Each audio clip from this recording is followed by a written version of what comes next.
America और बरतानिया तो जैसे इंतज़ार में थे कि झगड़ा हो और ईरान को ये कोई तबर्रे तोड़ना शुरू कर दे। कोई भी करे झगड़ा। और क्या खूब तबसरा किया है। जो बाइडेन फरमा रहे हैं कि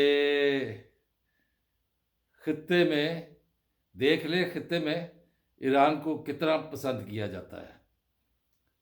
और इसके साथ ये पाकिस्तान के हवाले से बात हो रही है कि ईरान ने पाकिस्तान पर हमला किया, उसके हवाले से साफ़ियों से बात कर रहे थे। और कोई साफ़ी वहाँ, अब मैं क्या कह सकता हूँ कि साफ़ी जो है वो वहाँ पे जो मौजूद थे वो पता नहीं कौन से कबीले के साफ़ी थे। कोई तो ऐसा होता उस वहाँ पे। मुझे तो लगता है वाइट हाउस में लिफाफा साफ़ी बैठते हैं। अगर उसमें कोई ऐसा बंदा होता जो ये पूछता कि ईरान तो खित्ते में कोई पसंद नहीं करता, तो इसराइल को तो पूरी दुनिया में कोई पसंद नहीं करता। ये तो कम से कम कोई बता देता, कोई पूछ लेता कि इसराइल को कौन पसंद करता है। अमेरिका। और कौन। गुलाम गर्दिश में ताहिर परवाज आपकी खिदमत में हाजिर है।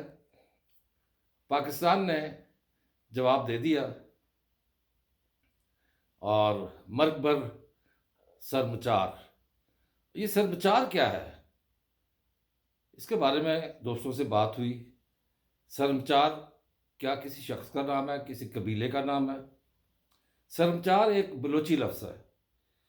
और ये बलोची लफ्ज़ जो है ये इसके माने हैं सरफरोश, फाइटर, फिदाइन। लेकिन हमारे यहाँ ये इसके मफहूम बदल जाता है उनके किरदार की वजह से। हम सरमचार को दहशतगर्दी कहेंगे, क्योंकि दहशतगर्दी की कार्रवाइयों में जो शामिल है वो सरमचार है। और इस सिलसिले में ईरान को वही जवाब दिया गया जो ईरान ने हमें जवाब दिया था। और उन्हीं पैटर्न पर, कोई ना ऊपर ना नीचे, शायद मिसाइल भी उतने ही मारे हों, रॉकेट उतने मारे हों।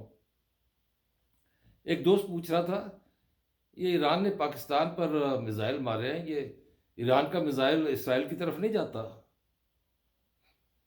दिलचस्प बात की उसने। इसका जवाब शायद आपके पास हो। ईरान की इस हरकत पर, जिसे बाज़ दोस्त हमाकत भी कह रहे हैं, इस हरकत पर बहुत अफसोस हुआ। लेकिन अब ये सिलसिला आगे नहीं बढ़ना चाहिए। और इस सिलसिले में अब देखें, अमेरिका को तो मौका चाहिए था। वाइट हाउस का तर्जमान जो है वो ये कहता है, हम अपने अ, पाकिस्तानी अ, जो अफसरान हैं उनसे राब्तों में हैं। हमारे अपने, आज हम उनके अपने हो गए। कैसे ये बदलते हैं पैंतरा।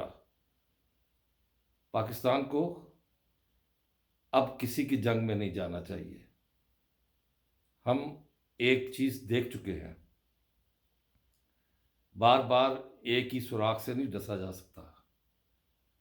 कोशिश करनी चाहिए कि हम अपना खेल खुद खेलें, अपने जो जोर बाजू पर जो हम कर सकते हैं वो करें, लेकिन किसी की इमदाद के बगैर।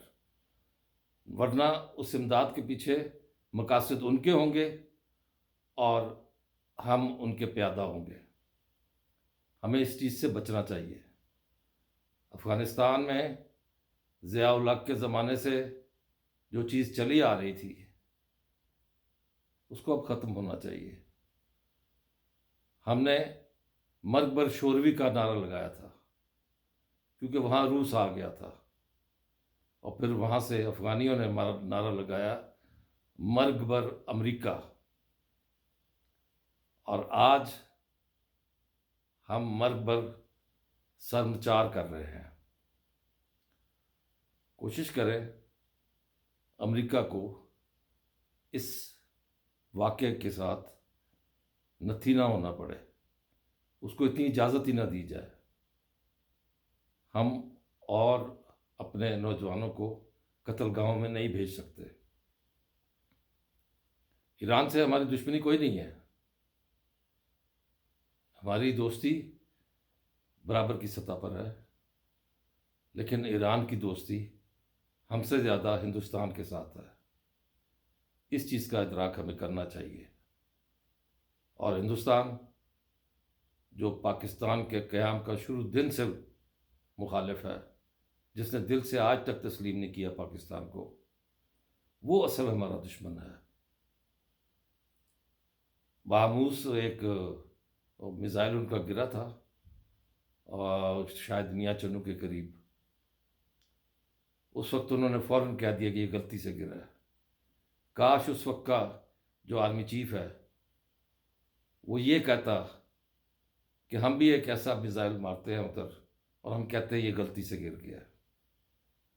ऐसा नहीं हुआ, लेकिन जो अब हुआ है वो कौमी सलामती के लिए बहुत अहम था। जवाब इसलिए देना ज़रूरी था कि ईरान ने जो बात की थी उसको मौका दिया गया था कि वो अपनी इस गलती का एतराफ़ करे और माज़रत करे।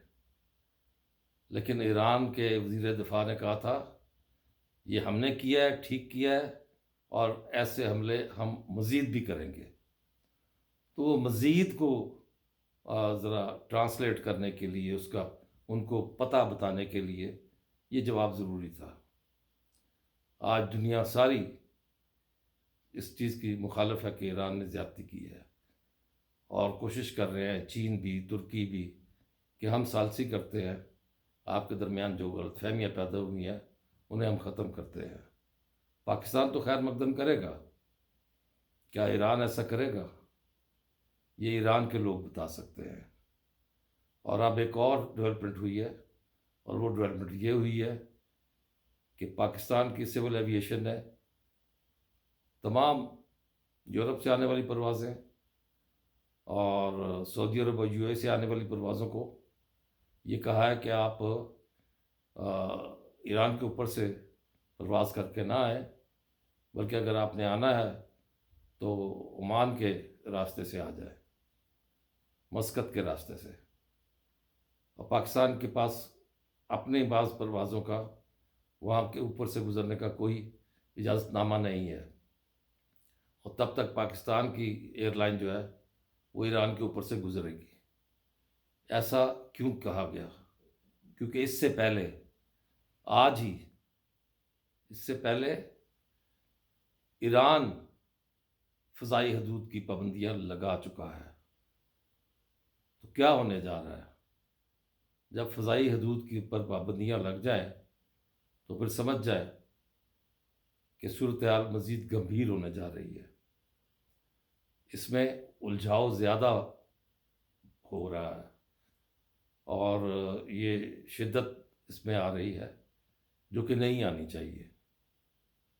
मैं अपनी बात मुकम्मल करने से पहले आपसे ये ज़रूर कहूँगा कि आपने सब्सक्राइब कर लिया, बहुत शुक्रिया। जिन्होंने नहीं किया, सिर्फ वो अब सब्सक्राइब करें और वही बेल आइकॉन को दबाएं।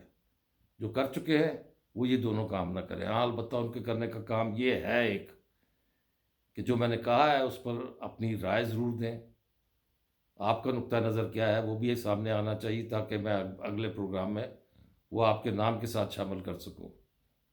और साथ साथ ये भी, पसंद आए तो लाइक कीजिएगा और दोस्तों को भी शेयर कीजिएगा।